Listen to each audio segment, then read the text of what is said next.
বাবু চা। তুই 2 বছর কোথায় ছিলি? এতদিন পর বন্ধুকে মনে পড়লো? হ্যাঁ, মানে সত্যি তোকে যে কি বলবো। পৃথা,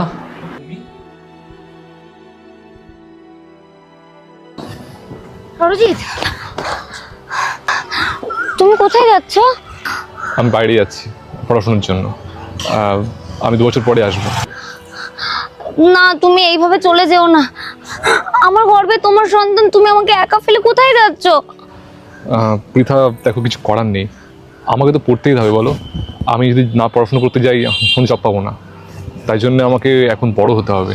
আর এই মুহূর্তে আমার পক্ষে সম্ভব নয় যে তোমাকে বিয়ে করে ও দায়িত্ব নেওয়া। না, তা হয় না। তুমি কি বলছো এটা? তুমি আমাকে একা ফেলে কেন চলে যাচ্ছ? আমি বাড়িতে কি বলবো, মা বাবাকে কি বলবো আমি? তুমি যেও না প্লিজ, আমায় ছেড়ে যেও না প্লিজ। তুমি এক কাজ করো, তুমি অ্যাবর্শন করিয়ে নাও। এই মুহূর্তে অসম্ভব আমার পক্ষে বিয়ে করা। আর তাছাড়া আমি এখন বাইরে পড়াশোনা করতে যাচ্ছি, ওখান থেকে ফিরে আসি, তারপর তোমাকে বিয়ে করবো। এইভাবে চলে যেও না আমাকে ছেড়ে। পৃথা, আমার কিছু করার নেই, তুমি প্লিজ এটা কি বোঝো। আমি পারবো না এখন তোমাকে বিয়ে করতে। তার হয় না, তুমি যেও না, আমাকে একা ফেলে এরম যেও না। কিছু করার নেই পৃথা, আই এম সরি। তুমি প্লিজ এটাকে অ্যাবর্শন করে নাও। শোনো না আমার কথাটা। আর কিছু শোনার নেই, আমি চলি।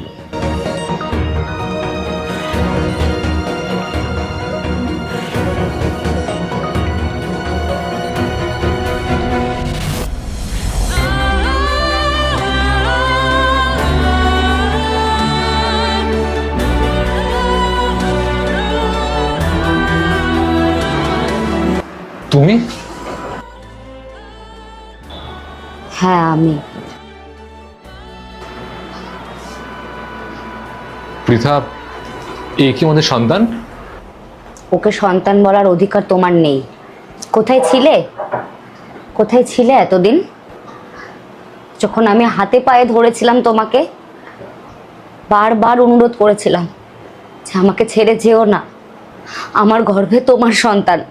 কিন্তু তুমি আমার একটা কথাও শোনোনি।